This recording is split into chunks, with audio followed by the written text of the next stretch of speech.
Good morning दोस्तों, शुभ प्रभात। और आज का दिन है, उत्तरायण का दिन है। क्या ही खूबसूरत सुबह है। यानी थोड़ा चिली सा वेदर है, उतना कोल्ड नहीं जैसा दिल्ली में होता है, लेकिन काफ़ी चिली और खूबसूरत माहौल है। उत्तरायण के दिन आपको पता है कि गुजरात में और कई सारे भाग इंडिया में काइट फ्लाइंग फेस्टिवल का दिन होता है। सब लोग अपने टेरेस पर आते हैं और कभी काइट फ्लाइंग करते हैं।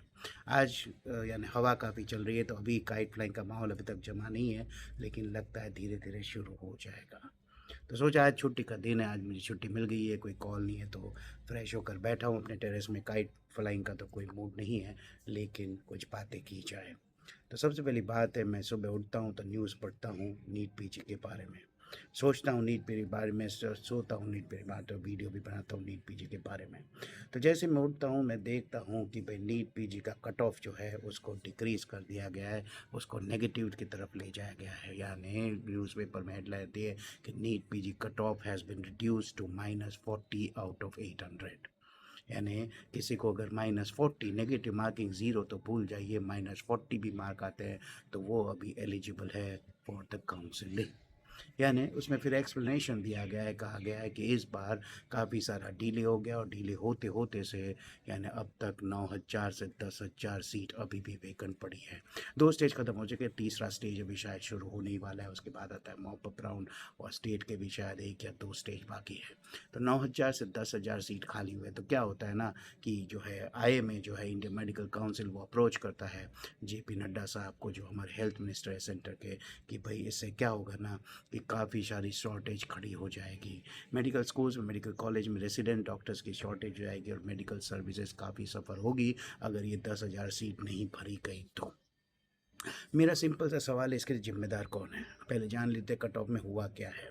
तो ये जो कट ऑफ जो क्या ने डिक्रीज़ किए गए उसमें जो है कि भाई 9,000 वेकेंट सीट्स है, तो जो भाई इकोनॉमिकली वीकर सेक्शन से उनका पहले होता था 50th परसेंटाइल, अब उसका कर दिया 7th परसेंटाइल। जो फिजिकल डिजेबिलिटी वाले होते थे उनका होता था यानी 45 परसेंटाइल, तो उनका कर दिया गया है 5 परसेंटाइल। और जो SC ST की जो सीट्स है, जो रिजर्व सीट्स हैं, उनका कर दिया है from 40 percentile to 0 percentile. Explanation ये दिया गया कि चलो भाई ज़रूरत है इसलिए कर रहे हैं, और फिर यानी ये बोला जाता है कि भाई काफ़ी सारा क्रिटिसिज्म, काफ़ी सारे गुस्साए लोग हैं कि भाई ये पहले क्यों नहीं। पहले ये होता था कि ये स्टेजेस में करते थे, लेकिन इस बार स्टेजेस में नहीं, क्योंकि काफ़ी डिले हो गया। मैं कई बार बोल चुका था कि 2025 का काउंसलिंग 2026 का मिड जनवरी पे आ गया है और लगता है और 1 महीने चलेगा। यानी कितना टाइम वेस्ट हुआ। तो ये है कि पहले स्टेजेस में इन लोग कट ऑफ यानी वो करते थे, लेकिन अब ये हो गया है कि इस बार इन्होंने सडनली किया और उसका एक्सप्लेनेशन दिया है, कई सारे सीट्स वेकेंट है और काफ़ी प्रॉब्लम खड़ी हो जाएगी। फिर ये एक्सप्लेनेशन देते हैं कि भाई एग्ज़ाम तो जो होता है, ये एग्ज़ाम जो नीट एग्ज़ाम है, तो वो उन लोगों का ही ले रहे हैं जो MBBS ऑलरेडी पास हो चुके हैं। तो भाई डॉक्टर तो वो बन ही चुके हैं, क्वालिफाइड तो वो है ही, मगर ये एग्ज़ाम जो है वो सिर्फ इनको रैंकिंग देने के लिए, एक मेरिट लिस्ट बनाने के लिए है। ये सिर्फ इनको असेस इसलिए हम करते हैं कि भाई एक बार इनका मेरिट लिस्ट बन जाए और उसके हिसाब से दें, क्योंकि ये है ना कि भाई MBBS तो अलग अलग यूनिवर्सिटी अलग अलग कॉलेजेस, तो मेरिट लिस्ट कैसे थे, यूनिफॉर्म मेरिट लिस्ट बनाने के लिए ये एग्ज़ाम ली गई है। तो भाई ऑलरेडी ये क्वालिफाइड तो है, तो इनको सिर्फ मेरिट लिस्ट देने के लिए हम लोग ये बना रहे हैं। काफ़ी है ना उटपटांग सा लग रहा है, लेकिन बात सही भी है। लेकिन मेरा ये कहना है कि ऐसी नौबत आती क्यों है बार बार। यानी जो सीट्स है, जो काउंसलिंग की डेट्स डिले करना, वापस बढ़ना, सीट्स बढ़ाना, सीट्स घटाना और फिर कट ऑफ यानी अफरा तफरी करना, ये है क्या? क्या यहाँ कोई पॉलिटिक्स है? मुझे लग रहा है अगर आप यानी टोटल नंबर ऑफ सीट्स देखें तो 65 to 70,000 टोटल सीट्स है। दोस्तों हमारे ज़माने में सिर्फ 2,000 टोटल सीट होती थी, यानी आपको सिर्फ 1,000 में आना चाहिए था rank. If you are in 1,200 only, then only you get clinical seats after in all India exams. इतनी कम सीट थी ऑल इंडिया यानी कैटेगरी में। अब 65 to 70,000 सीट्स है। तो इसमें अगर पूरा देखें, जो डिस्ट्रीब्यूशन देखें, उसके बारे में मैं एक वीडियो बनाऊंगा। तो होता है कि आई थिंक अराउंड 7,000 जो सीट्स है वो डीम्ड यूनिवर्सिटी की है। तो डीम्ड यूनिवर्सिटी की है कि वहाँ पर ये नेगेटिव मार्क्स वाला जो है, यानी हो सकता है कि कोई यानी -40 वाला भी बंदा जो होगा उसको रेडियोलॉजी या डर्मेटोलॉजी या मेडिसिन भी मिल जाएगा या सर्जरी। जो आम कैटेगरी के लोग हैं जिनको यानी यानी 600 मार्क 650 मार्क लेकर भी यानी वो नहीं मिल रहा है मेडिसिन, हो सकता है उनको यहाँ पर -40 या ज़ीरो में भी इनको मेडिसिन मिल जाए, अगर उनके पास 2 करोड़ 3 करोड़ देने के लिए है तो।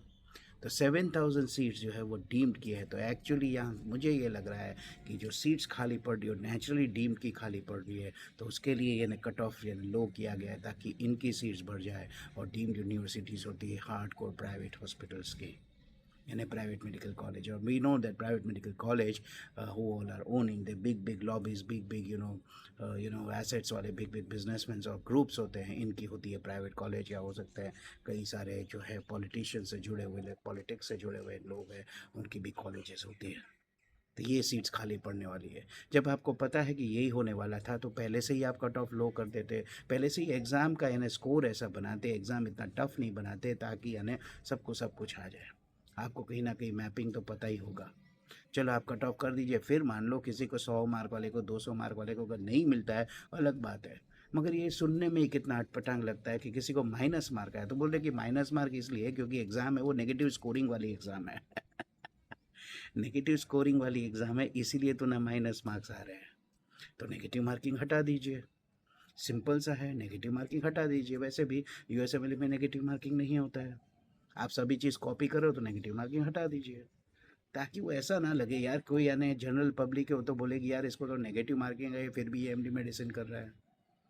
It's a very sad affair. ये तब होता है जब यानी जो है स्टेट ऑफ अफेयर्स जब ये होता है कि जो जो मैनेजमेंट्स में जो जो मिनिस्ट्रियल लेवल पे है वो जो लोग होते हैं जो मेडिकल साइंस को समझते नहीं है या जो मेडिसिन से जुड़े हुए नहीं है, जो एकेडमिक से जुड़े नहीं हुए, ये लोग जब डिसीजंस लेते हैं, ये लोग जब इन्वॉल्व होते हैं, तब ये सब प्रॉब्लम होता है। तो चाहिए ये कि जो लोग हैं, जो हमारे जैसे लोग हैं, कई जैसे लोग हैं जिन्होंने कई सारी दुनिया के एग्ज़ाम दिए हुए, कई सारी एक्सपीरियंस है, जो मेडिकल प्रैक्टिस भी जानते हैं, मेडिकल एजुकेशन भी जानते हैं, मैं अपनी बात नहीं, ऐसे लोग तो है ना, ऐसे प्रोफेसर्स तो है ना, dedicated professor, non corrupt professor, पूरी लाइफ खपा दी इन्होंने अपना यानी एजुकेशन फील्ड में। तो इन लोगों को क्यों ना मेन स्ट्रीम में लाया जाए, इन लोगों को टेक्नोक्रेट्स हेड क्यों ना बनाया जाए। आप देख रहे हैं ना कि रेलवे मिनिस्ट्री में जब मिस्टर अश्विनी वैष्णव आते हैं तो रेलवे का कैसा कायाकल्प हो गया है। तो इसमें भी यही होना चाहिए। ठीक है, एनएमसी है, एनबीईएमएस है, लेकिन फिर ऊपर की जो अथॉरिटी है वो तो कहीं ना कहीं यानी पॉलिटिक्स के हाथ में ही है। बहुत ही सीरियस मामला है, सोचने की बात है। But I share my thoughts, I share my feelings with all those are still waiting for the round, still waiting for the admission. और इसके साथ ही आप सभी को उत्तरायण की बहुत बहुत, मकर संक्रांति की बहुत बहुत शुभकामनाएं। Happy Uttarayan, happy kite fight festival to all my guys, all my followers and my students and my young colleagues. तो ऑल द बेस्ट, आज का दिन एंजॉय कीजिए। और हम यूएसएमएल का फॉलोअप वीडियो भी लेने आ रहे हैं कि भाई एक्चुअली रेसिडेंसी क्या होता है, एक्चुअली इंटरव्यूज़ कैसे होता है, इंटरव्यू में क्या क्या पूछा जाता है और किस तरह से एडमिशन ले सकते हैं। Thank you very much, goodbye, good luck.